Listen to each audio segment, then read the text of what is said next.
Welcome to Wisco Legacy. I'm your host, Corey Kundert. On Wisco Legacy, we talk to inspiring Wisconsinites to hear all about their life's journey. June 7th, 2012 changed Kurt and Teri Ellefson's lives forever. On that day, their 14-year-old son, Jacob, committed suicide. Suicide is a hard topic to discuss. It's often taboo, and Kurt and Teri Ellefson took this tragedy, losing their 14-year-old son, and are making incredible strides in changing the narrative around suicide. They founded a foundation called Jacob Swag, and Jacob Swag focuses on suicide prevention, education, and awareness. They've done some incredible work over the last 9 years. They have scholarships that they provide to local students here in the Monroe and South Wayne areas in Wisconsin. They created an app called Got Your Back to have resources dedicated for suicide prevention and self-harm prevention. And there's some other things in there as well. They dive deep into what Got Your Back does, but they're doing some incredible work. The emphasis on saving one life, just one life, is what is pushing them forward in continuing this work on behalf of their son Jacob. And I'm just so grateful for all the work that Kurt and Teri are doing and everyone that's involved in Jacob Swag. There's some incredible people doing some incredible things to help people that are struggling. So this is Got Your Back: Suicide Prevention, Education, and Awareness with Jacob Swag. Hi, we're Kurt and Teri Ellefson, creators of Jacob Swag Foundation, and this is our Wisco Legacy. Kurt, Teri, welcome to Wisco Legacy. Welcome. Thank you. Thank you. All right. So before we dive into Jacob Swag, I want to get a little bit of a background about you two. Kurt and Teri, where did you guys grow up? Well, both of us grew up in the city of Monroe, right here. Both of us graduated from high school, and we ended up getting employment here and decided to stay at home and live our lives in the city that we grew up in and raise our family. And when you live in a great county and a great state, and it's hard to leave something that you really enjoy. We always joke that, we haven't gone far in life. We literally live across the street from where we were both born. So... Yeah, I feel the same way. Monroe is such an awesome community. There's so much community support here, and I moved away for college and came right back. So I'm right there with you. Awesome. What do you both of you do for a living?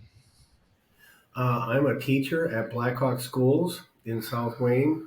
I've been there for, I believe it's going on 31 years now. Wow. And I coach football there for several decades. And it's just a really nice district, and it's a nice rural school, and I really enjoy the kids and the community.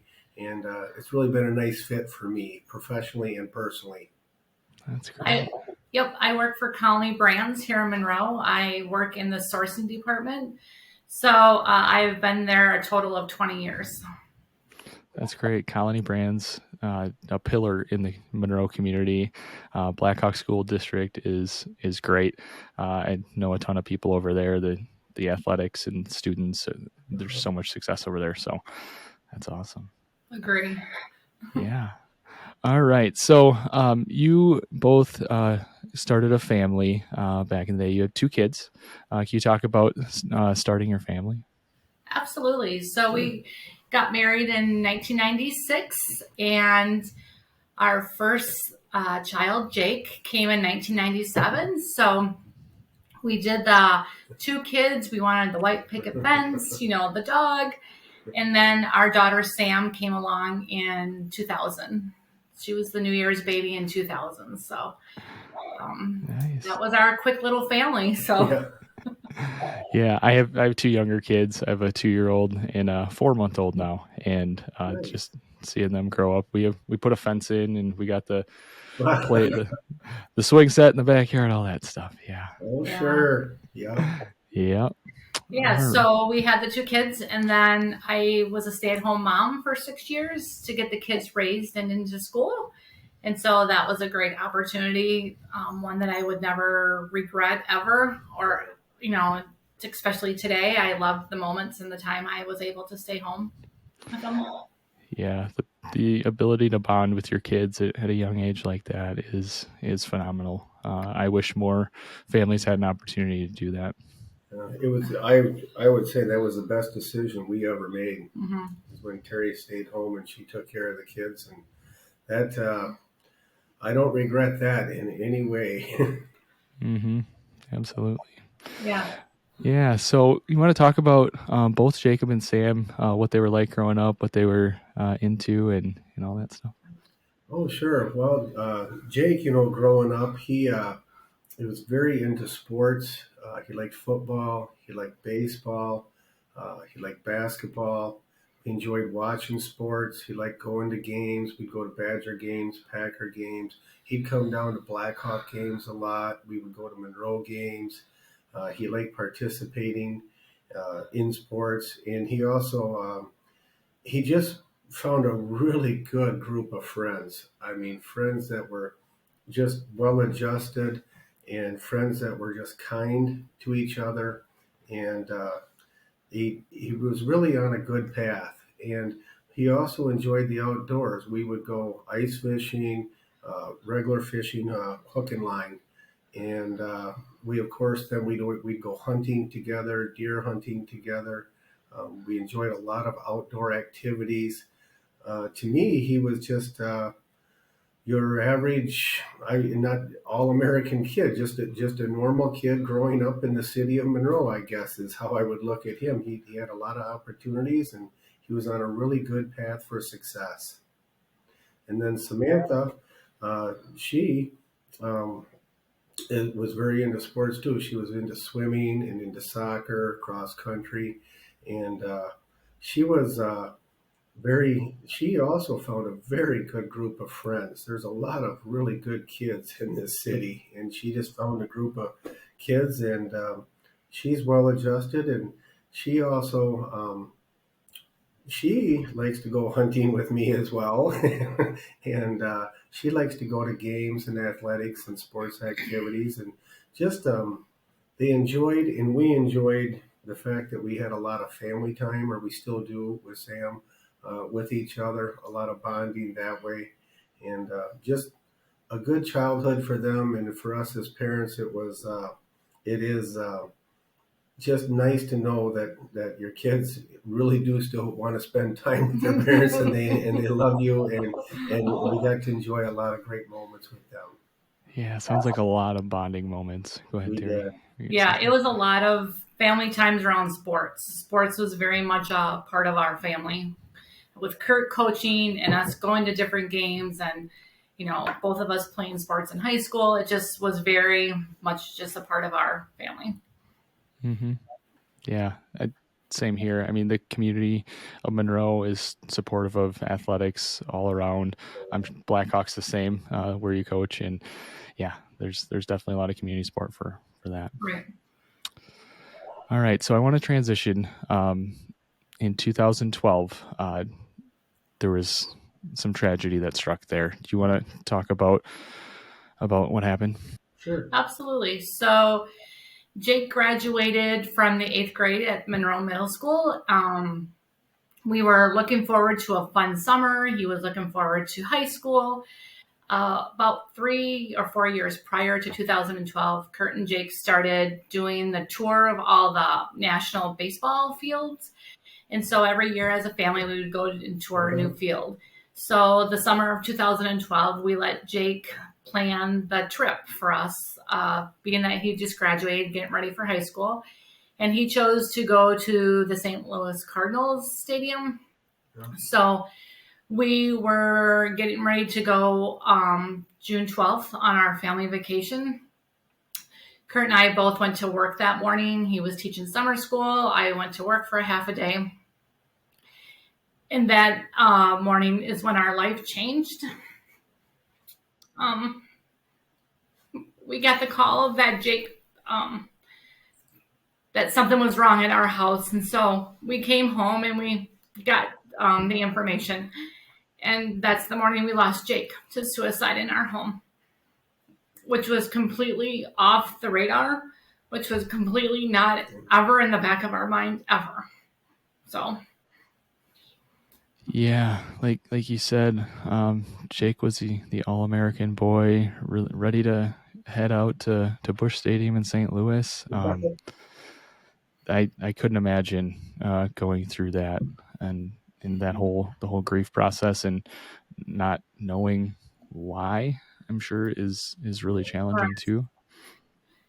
Right. We just, like I said, it was never on the radar.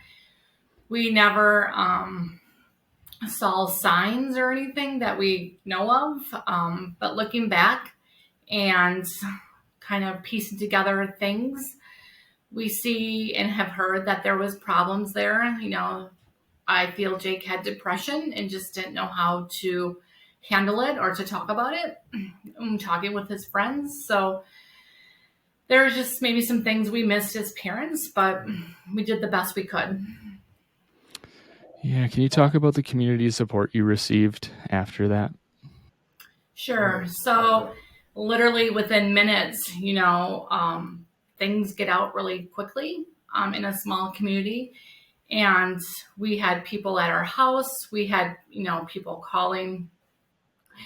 It was kind of a traumatic experience, mostly also for our community. We had people coming to our door. We had, just everyone reaching out to us. People we didn't even know were giving us, messages and bringing us meals. And it really just took us by surprise how much people really wanted to just help us in any way that they could. Whether it was, financially, giving donations in Jake's honor or meals or just giving you a smile when you walk down the street.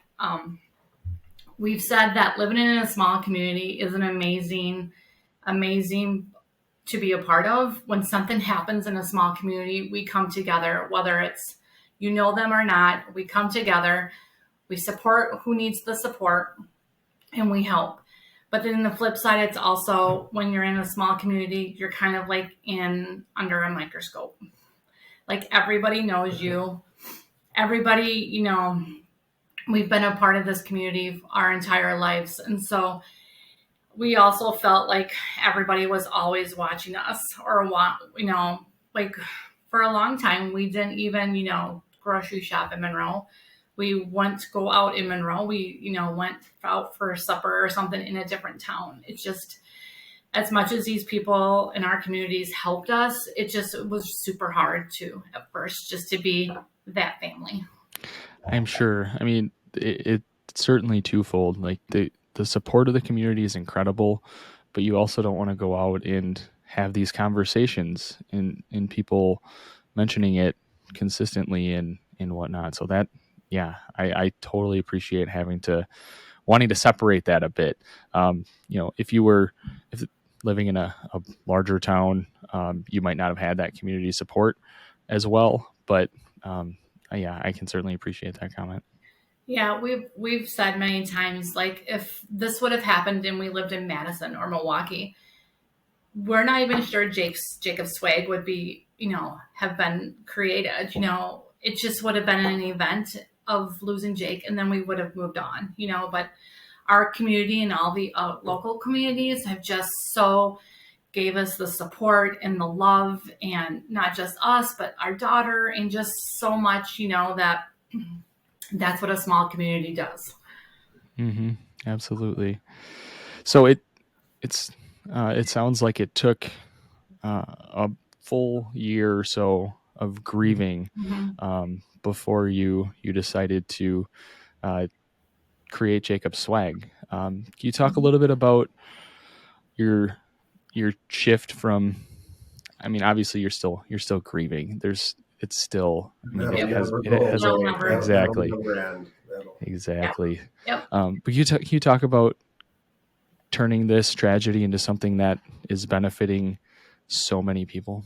Sure. So, like you said, the first year is really just grieving. And a lot of people sometimes say the first year is the worst, all the first.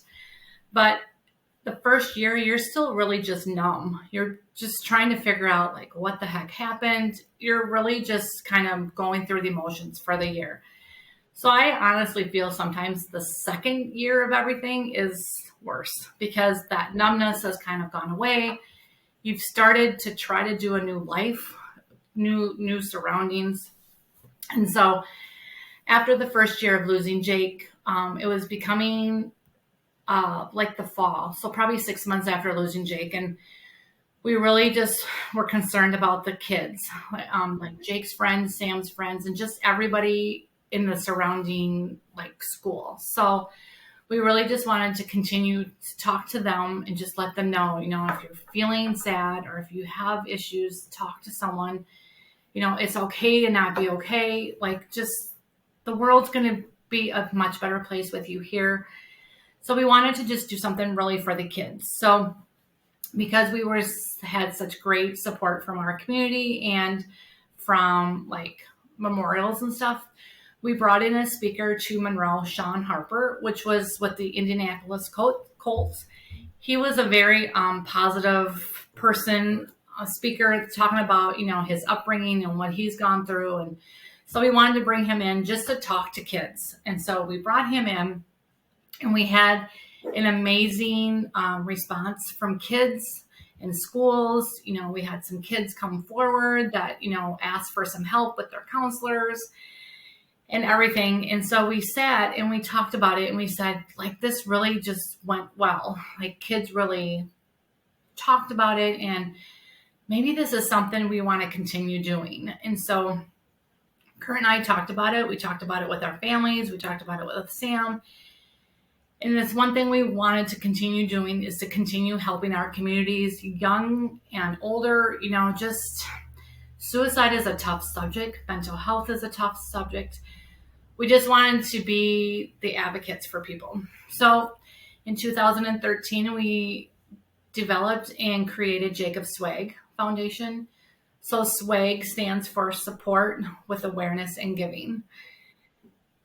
The reason we said swag is because in 8th grade, Jake had a pair of aviator sunglasses, and he used to walk around thinking he was just, the best thing in the world. And he had the swag with the girls.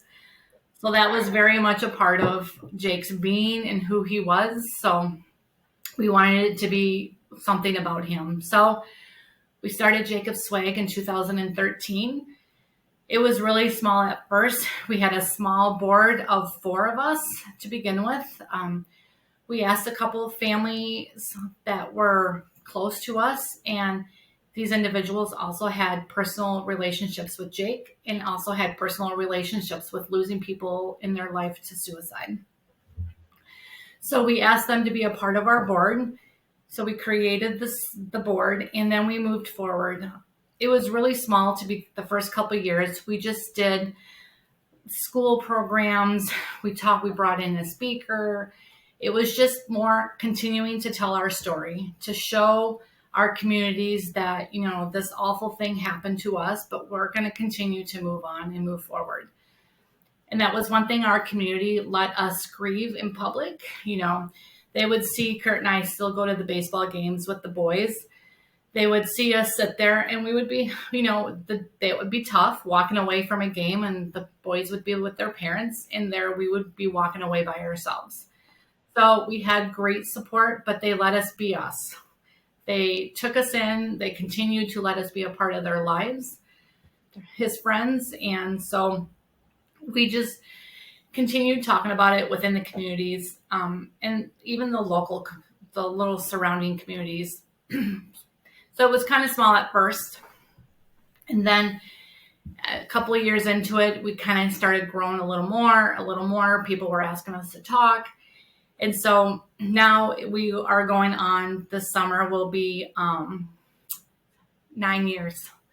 9 years the foundation has been in existence, and it's continually just doubled and doubled and doubled and grown and grown and grown. And now we have support from around the entire United States. We have contacts around the United States, and we just continue to talk about, the hard subjects, the suicide, the prevention, the mental health. Let's just support each other and let's build each other up instead of push each other down. So our work really is amongst all ages. We go into elementaries, middle schools, high schools, adults. So it really has just grown from the love and support from all of the people around us. Yeah, you've made an incredible impact in those 9 years. I had Patrick Bodell on a few weeks ago on the podcast from Synchronous Communications, and he partnered with you on the app Got Your Back. And Kurt, you're wearing the T-shirt right now. Yeah. So those of you listening on YouTube, you can see the T-shirt there. Can you talk about? County should have one. Yep. The kids in schools, we handed them out. We gave the schools T-shirts, so I hope the kids are wearing them in advertising. So there's probably 5,000 of these T-shirts out amongst the world. Yeah. Can you talk about what the app is, why you created it, and all that? Yep. So when we started in 2013, I said we would bring in speakers and do programs within schools. So we did that for 5 years, and we were up to 14 school districts that we would provide programs for. And so speakers would come in for like a full week, do multiple presentations a day, which was really great. The kids really enjoyed them. We had different subjects about mental health. We had internet safety. We just, had different people every year. Well, in 2018, we found that it was really just getting hard to get into schools for timing purposes.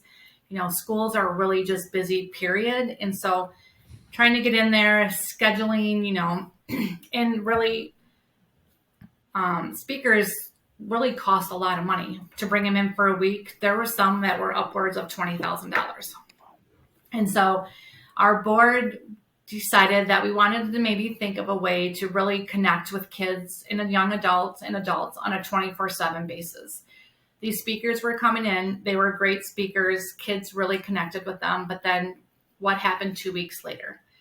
They've moved on with their lives. That maybe just faded a little bit. So our board of 5 now, we added another board member in the last 8 years. And so we decided, what can we do to be better connected with kids, young adults? And, we really just were kind of thinking about it. And then this is so cliche that literally one night I woke up and I thought, what is the one thing that causes so much anxiety and depression and issues in adults, kids, young kids' life? It's a cell phone. Mm-hmm. 90% of people have an electronic device. And so I thought, well, what's the one thing is a cell phone? Can we do like a reverse psychology? This one thing that really just causes problems, maybe it can help them. And so I said, let's build a phone app. How hard is it for a phone app? So I took it to our board. I took it to our board and we're like, that sounds like a good project, but like we had no clue what the heck to do with it. So that's when we met up with Patrick Bodell in Synchronous. We approached him and said, this is what we are thinking. This is what we hope to do. Can you help us? And at that point, they had not built a phone app from ground up. So they were excited and they wanted to join in and do this project. So we went into contract in March of 2019. We thought maybe it would be like a 6 to 9 month project, because we had to bring in all the content, we had to develop it, we had to, do everything. And so it really took a little over a year to build this app. So we wanted the app to be perfect when it came out. We wanted it to be very user friendly. And the one and most important thing I wanted with this is to be free. A lot of apps are out there. You might have to pay for them, but I never wanted anyone to ever have to pay to use this app. I wanted people to not download it because even if it costs $1, I didn't want that. So we went in production with Patrick, and it really was had a couple speed bumps that we had to like regroup and figure out, things that we couldn't do or could do. And then things that we thought we wanted on it, we developed them, and then it just didn't fit right. So also within the development, we brought in a lot of local people. We wanted to make sure that this really was a good fit for multiple people. So we brought in Jake's friends, we brought in teachers, parents, school counselors. We also brought in individuals from the SSM mental health department. We had, just anyone we could have look at it in the beta setting, the testing. We wanted it just to make sure it was very user friendly. So the app was ready in 2020, April, and we were really excited. We were going to do like a big launch party, a big celebration. We were just going to announce it to the world, and that couldn't happen because COVID hit with everything else. And so we kind of just put it on pause for a few months because many of us thought COVID was going to be around a couple weeks and we are just going to move on with our lives. And so we thought people really just needed to take the time because a lot of people's lives were very much up in the air. Work was different, schools were different, life in general was just different with COVID. So we kind of put the launch back a little bit. But then come June, we still had COVID and people were really struggling with mental health. Kids were struggling with mental health, adults, workers, companies. So we got together as our group and we said, you know what, we need to launch this in a different way than we originally planned. And so we did a big media launch and we rolled out the app in June of 2020 then.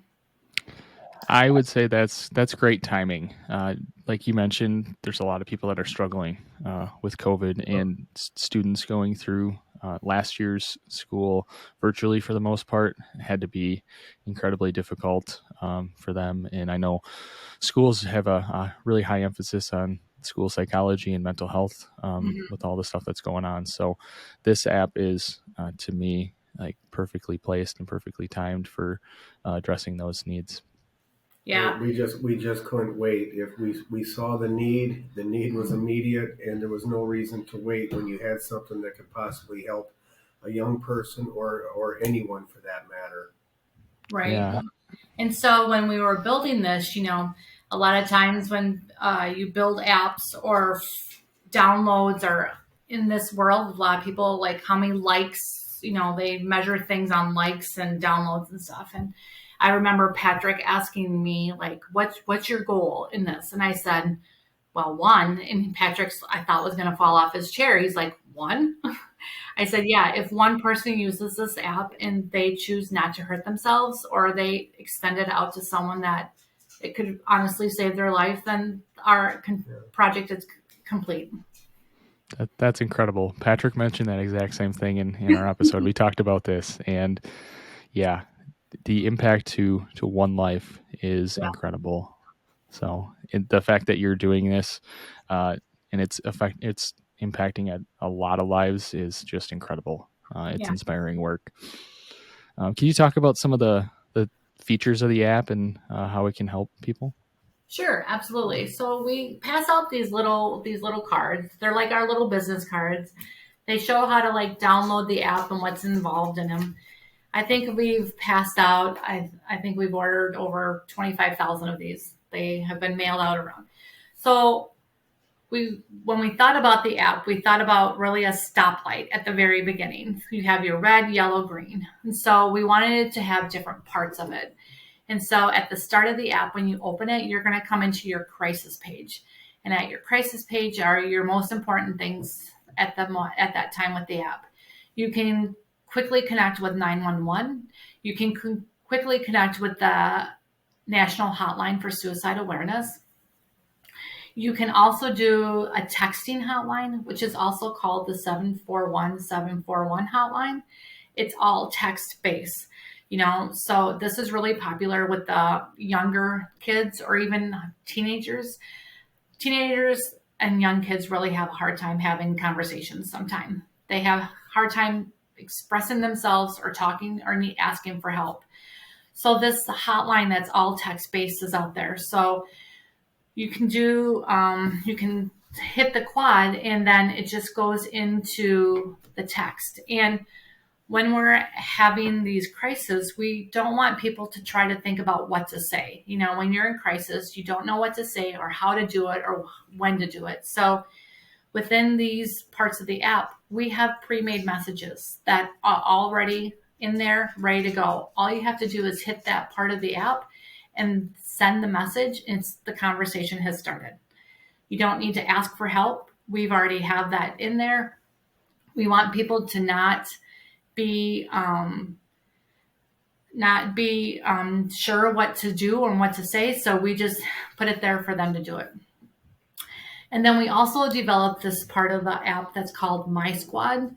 So Jake used to call his really good friends his squad members. And so this is a part of the app. This actually is your personal support network. So you'll be able to put up to 4 people that truly help you in your mental health, that help you when you're in crisis. You'll be able to put them specifically into this part of the app. And you're going to talk to them before you put them in and say, hey, I've got this mental health app that I'm going to add you as my squad. If you get this message from me, it's urgent. Call me, text me, come find me. It's an emergency.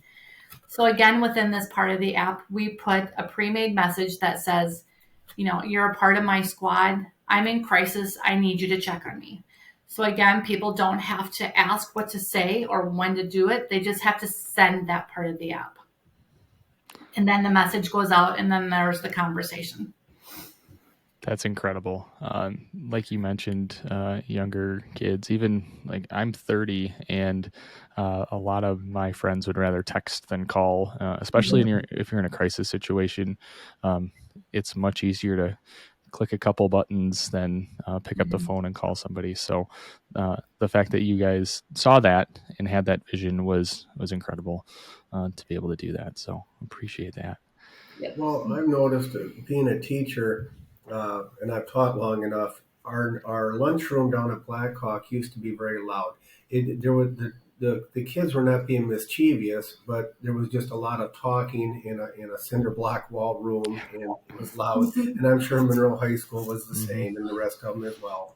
And with the advent of phones, you can almost hear a pin drop now when you walk through there when kids are eating, because they literally will just text the person sitting across the table from them and have a conversation instead of like people our age. We would actually have a conversation and talk. And with that just tells me that the kids are really using electronics and phones. And I always joke and say, people our age, when we were born with 10 fingers. The kids today, they're born with 10 fingers and a phone attached to their hand. The phone is always with them. It's always being used. Yeah. So that's why, and it's nice that they have the resource in their pocket or at their disposal whenever they want. I think kids, if they feel they're more in control and they have it and they can use it as they see fit, I think it's going to be more beneficial to them. And a lot of them, and I have even done it myself, some of the calming activities in there, whether it be a breathing exercise or a counting exercise, that helps people just with anxiety or stress. It doesn't necessarily, this app is not just for people that are thinking about self-harm. There's a lot of things they can do to help alleviate a lot of stress in their life and just kind of center themselves. And to me, that's very important because it reaches a large gambit of people. Absolutely. So you can find it's called Got Your Back, correct? Yep, Got Your Back. You can find it on the iOS and Android devices and all Yep, that. it's completely free on Apple and Android. Awesome. You Anything would else just you want? download it and just look for this little app. This is kind of our little logo for it, and this is a special logo too because this person, the smaller person, is actually a silhouette of Jake. That's a silhouette of Jake that Patrick and his team were able to make for us, and then the other person would be his best friend as an adult, with his arm around him, still having his back. So, that's just part of the crisis page. But like Kurt was talking about, there's also places on there. We have like a support locators. Anywhere in the United States, you can hit this part of the app, and any behavioral mental health will come up where you are, and you can start to get help there. A lot of people travel or go to school, college kids, they don't know where to ask for help. They don't know where to go. So this app will bring up a database and will at least get you started somewhere to find help. And then another thing we just added is the safety plan. So a lot of times when people are getting help, either with counselors or therapists, they have these safety plans in place that, it's a basic 9 questions. What can we do to keep you safe when you're in crisis? Things that help you, things that trigger you. It's just, some great information to share with people. But the problem is a lot of times it's sitting in someone's office. It's in a file somewhere. It's not on the person that needs it. So you can put your safety plan. We have 9 questions in the app. You can answer them. You can change your answer every day. And then once that safety plan is in place, you can share that with your squad members. So the people that are going to support you in crisis, you can send that to them so they know what to help you with and how to calm you and what to do and what not to do. And also we just added a daily mood tracker. So a lot of times, we have good days, we have bad days. And if we go in and we talk to someone, or we want to say, I had a really great day a couple days ago, but I can't remember why I had a good day or why I had a bad day. We have a place in the app where you can rate your mood every day, and then you can add notes into there, like why you had a good day or why you didn't have a good day. Then you can kind of build a case, and you can see a trend of things that are happening, and you can share that with people that you may be talking to. And you can go back for 1 year and look at all of your notes in your mood tracker, because we want to create the story and we want to be able to remember. And I have a hard time remembering what I do from day to day, let alone 2 weeks if I have to wait for an appointment. There's a waiting list to get in for facility help for some people are months. And so we want people to be able to just help themselves in the interim of trying to get in to seek help if they need it. Yeah. And then the last part of it is actually the mindfulness part. So we wanted people to be able to help themselves. We want them to be able to recenter themselves and not make those choices they can't come back from. So we added mindfulness exercises. We have 4 different exercises that are talking you through calming voices. There's counting exercises, visualization exercises. There's deep breathing exercises. So you can play these as many times as you want as a day. We just want you to get your anxiety down, lower your heart rate, and get to a safe place where you can ask for help. So there's a lot of different phases within there. And then there's the basic information about, warning signs, what to do if you think someone's going to hurt themselves, just lots of information in there. So a lot of information packed into the one place where people can get it and not have to go to different places to get it. Yeah, and it sounds like the app can be utilized by anyone. You don't have to have those self-harm thoughts to download it and get benefits. So that's incredible. I downloaded it a few weeks ago, and I've been checking it out. It's a great tool. Like if you have a friend that, you think, could use it, it's just great starting conversation with someone. Hey, let's talk about this app. When we go out and present about it, we all have these toolboxes full of tools. We don't use them every single day, but the day you need that certain screwdriver or pliers or something, it's there to use. This app is the same thing. It's another tool in your mental health toolbox. You not necessarily will use it every single day, but you could, with the exercises or the journaling, but it's there when you need it. You don't have to go look for it. You don't have to go try to look at a 10-digit 800 number to call the suicide awareness line. And we also have a lot of other awareness connections within the app too. We have the special numbers for the veterans and for the farmers and for the LGBTQ, so there's a lot of great resources out there for people. We just wanted to provide it in one space. Yeah, that's incredible. Can you talk about the the community involvement that you do with Jacob Swag? I know you make a lot of connections with a lot of the local businesses in Monroe and the surrounding communities. Can you talk about who you're involved with and the importance of that? Well, yes, and I'd like to preface that with on a final thought about the app, so to speak, is this is not mine and Terry's app. It's not really Jacob's Swag's app. This is the community's app. We are just beyond grateful, gracious. We are humbled that the community has supported us. They believe in us. They've helped us out financially, whether it be businesses or individuals, and in some places have just run fundraisers and donated the money to Jacob Swag, and that money went into this app. The community did the beta testing. They came up with the ideas for the app. This is not all of our idea. This is the community that backed this, and that tells us we're doing good things, but we are just so grateful and so gracious to this community and all the businesses in Greene County and extended area for supporting this app, because without them, this would not have happened. There would not be an app if it wasn't for the kindness of individuals and businesses in this area. So we thank them every day. We can't say enough good things about this community and what they've done in terms of basically building and supporting and funding this app. Yeah, it was it was a very costly project for us to do, and we wrote 6 grants, hoping to maybe get 1 or 2 of them, because at that point it was just an idea. We didn't have any visuals, we didn't have anything started, and our community answered us back with, we received all 6 grants. Yeah. People believed in this project.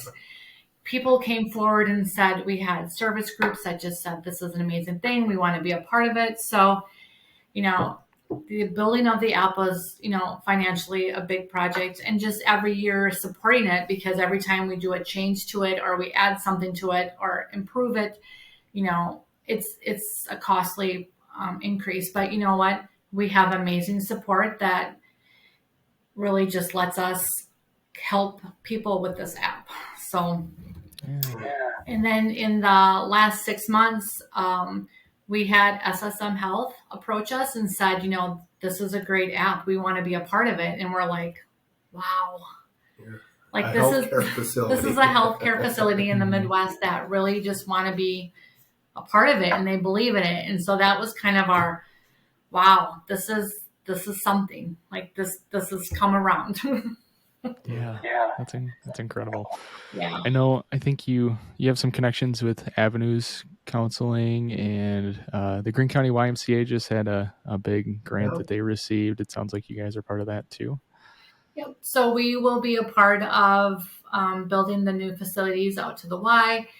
They brought us on board for the mental health part of it, just to keep our kids, to have a safe place to go and to make them feel like they're wanted and needed and they're just safe. So we look forward to working with the Greene County YMCA and all the departments that will be working on that amazing grant they just received. Yeah, that's great. So how can people help and support Jacob Swag? I know there's scholarships and funds that become raised and things like that. How can our listeners support Jacob Swag? So for one thing, they can support us by using the app, talking about the app, sharing the app, just getting it out there. When we brought this app out, we thought, we could do this huge promotion and just throw it out there to everyone, but we wanted to do kind of like the small ripple effect, just slowly get it out to people and to individuals. If people want to support us, we have a website. They can make donations to us. We're hoping that this year, in 2022, we can bring back a community event. We've been on hiatus for 2 years with COVID. We haven't been able to really do anything within the community. And so we're hoping to bring that back this year. And then, there's always volunteer opportunities. But it really is, just helping us is supporting your individuals and your families and your friends just with their mental health. Talk about it. It's not a shameful subject. Suicide awareness, prevention, nobody asked to be a part of this club, but, just supporting each other and just being kind, because you just never know how someone's going to take something. Absolutely. Thank you. I have some rapid fire questions to go over, but is there anything else you want to add about Jacob Swag, the app, suicide prevention, anything like that? Well, I guess I would add, a lot of these businesses, they hold fundraisers, and a percentage of their earnings, I believe it's for that day, isn't it, dear? Yeah. That's donated to Jacob Swag, and these businesses have supported us, and like County Brands has been just phenomenal, and their employees have donated, and the company itself has donated. They have been just a godsend to Jacob Swag and what they have done for our family personally and for promoting this app. And there's so many other businesses, and you don't want to leave any out. I guess to all the businesses, we are grateful to them and for them to support us. If people just support their local businesses, that in turn seems to support Swag as well. As for the suicide, the question that you alluded to right before that, when I was younger, it was a stigma. It was taboo. You just did not talk about it. And if you heard about someone losing their life to suicide, it was not to be spoken of. And I look at it now that I'm on the other side and I'm older and hopefully wiser now. That is not how that should have been handled back in the 70s, growing up, those types of things, even 80s. Talking about it, getting discussion, mental health awareness, those things are the things that I hope this app promotes, and I hope people are doing that. And I think it's getting better. What's your take on that, Corey? Do you think it's improving? I do wonder. I am curious. Yeah, it feels to me like it has improved a bit. It's still a taboo topic to talk about, I feel like. But over the last few years, there seems to be a lot more conversations around mental health and suicide specifically. So I've seen more people be more open about it over the last few years, which is really good because, being open and having these conversations can save lives. So with support from their families and things like the app that you guys provide, I think are really huge benefits of that and really help open up the dialogue around it. Yeah. The app has become kind of our big project, but, we do a lot within schools and communities. We started an SOS group that kind of took some time off during the COVID. We give scholarship to local seniors. We started that in 2016 with Jake's graduating class. And I believe we've given 92 scholarships to Blackhawk and Monroe students. We want to give kids that chance. Some kids just need a chance to go to school. And, it's not all about the GPA. It's not all about, which is all great. People work hard and they deserve that. But sometimes people just need a little chance. We give out, we support programs within schools and communities that are already out there and are doing great. So we just help support them. We do pencil bags like to elementary schools. We've done buddy benches, which are great in the elementary schools. Suicide is a really tough subject and mental health is a tough subject, especially for elementary. So we just want to teach kids to be kind and, support your friends. Let's just have those great relationships before we get to middle school when things really just go crazy at that point for kids. So, there's just a lot of things we do within Monroe and the surrounding communities and southern Wisconsin. So we stay busy. Yeah. And there was generosity days down on the square, and we ended up packing how many bags, honey? We packed 800 farmer appreciation bags. Wow. So 3 years ago, right before COVID hit, the mental health was really a hot topic in the egg community, and our community is egg based. And so they were really struggling. So we wanted to help support our local egg community and farmers. So with the community's help and community donations, we packed 800 farmer appreciation bags, and then we were able to pass those out in southern Wisconsin. We had school FFA groups, we had Girl Scout groups, we had different groups help us get these bags out. We had like bankers helped us when they had customers come in, seed corn companies. So it's just a lot of small projects like that. We just do different. So however we can support mental health with our community, whether it's a 6-year-old or a 90-year-old, there's always something we can do to help. Absolutely. The work you Jacob Swag is doing is absolutely incredible. You're making such an impact in this world. So I know I certainly appreciate everything that you're doing, and the rest of the community really rallying around Jacob Swag has been incredible too. We, like I said, our community is our backbone in our support, but our board is amazing. We have 3 other board members that totally believe in us. They support our family. We have Todd Slushy, which is a Monroe individual. We have Karen Malbowl and Joe Monroe.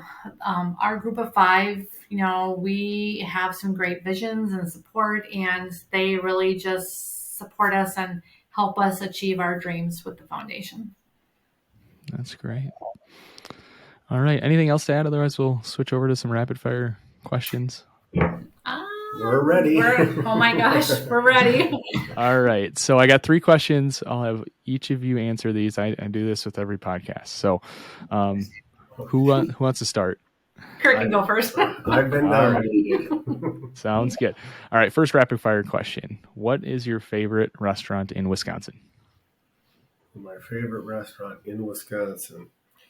For me, I would have to say Bullets. Nice. Bullets in Monroe. Yeah, it is. It's an awesome place. Teri? I'd say Red Robin. I love Red Robin. We don't go very often, but I love it. That's good stuff. All right. What is your favorite event in Wisconsin? For me, it's Packer games. Nice. Mine would be cheese days. I love cheese days. Mm-hmm. Yeah. I hear that all the time when I have Monroe folks around on here. So that's awesome. Last one is, where is your favorite place to hang out in Wisconsin?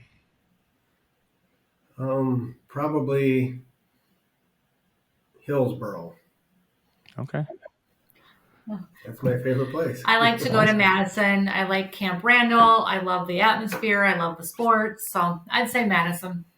There you go. Great. All right. So I have one final question for each of you, and you can answer this individually as like around you. And then if you want to think about how Jacob Swag falls into this too, feel free to do that. So Kurt, if you want to start, I'll ask a question and you can go from there. When all is said and done, what kind of legacy do you want to leave behind? The legacy I would like to leave behind is I would like everyone to know that there is help for you, but you have to seek that help.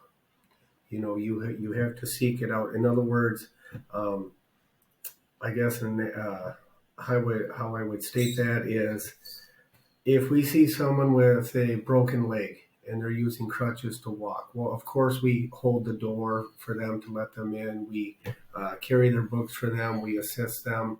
We can see that they are injured or that there is something wrong. If someone has an issue with their mental health, no one can see that. You can't see that, and you don't know that there is an issue.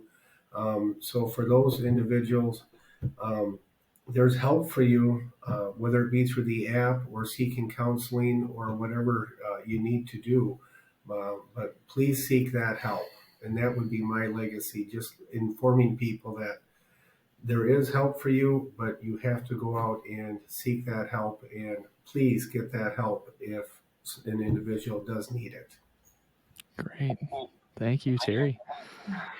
My legacy for myself, it would be that I would hope people would remember me as being a kind person, that I helped them or I made someone's life better by either helping them do something or just a smile. So that's what I hope people remember me by, is kindness. But the legacy of the foundation, I would hope people will remember the foundation was really started and built because of Jake. He was such a kind, giving soul. He really was always trying to make people happy and be the helper of whatever he was doing. But he was also, struggling on the inside, but still trying to make people happy. So, Jake was a great kid, a happy-go-lucky kid. And just if they remember that, that's why Jake Swag is here, to make people hopefully have a better day. Yeah. Jake left behind an incredible legacy, and the work you two are doing with your board members and the community is incredible. It's truly inspiring to me. So I appreciate both of you coming on and talking through this. And it's great. Thank you for joining Wisco Legacy. Well, thanks for inviting us. Your podcast is a great community outreach. Thank you very much. And you are doing great things as well. I appreciate that. If I can help in any way, just let me know. Absolutely. Hopefully this is the year we can get back out in the community and start doing, community events. It's been a dry spell. I'm ready to go. I need to plan something. Absolutely. All right. Well, thanks for joining Wisco Legacy. Thank you for tuning into this episode of Wisco Legacy. I have a couple action items at the end of this episode. If you could go out to jacobswag.org and review all the material they have on their website. They also have a donate button on there. Please donate to Jacob Swag so they can continue doing this incredible work that they're doing. Also, if you're liking this podcast, please go out to Apple Podcasts and leave me a review and rating, and head out to Spotify and rate it, and subscribe wherever you listen. It's the best way to support Wisco Legacy right now. So please do that, and follow us on our social media. We're on Facebook, Instagram, Twitter, and LinkedIn. Thank you for tuning in to Wisco Legacy.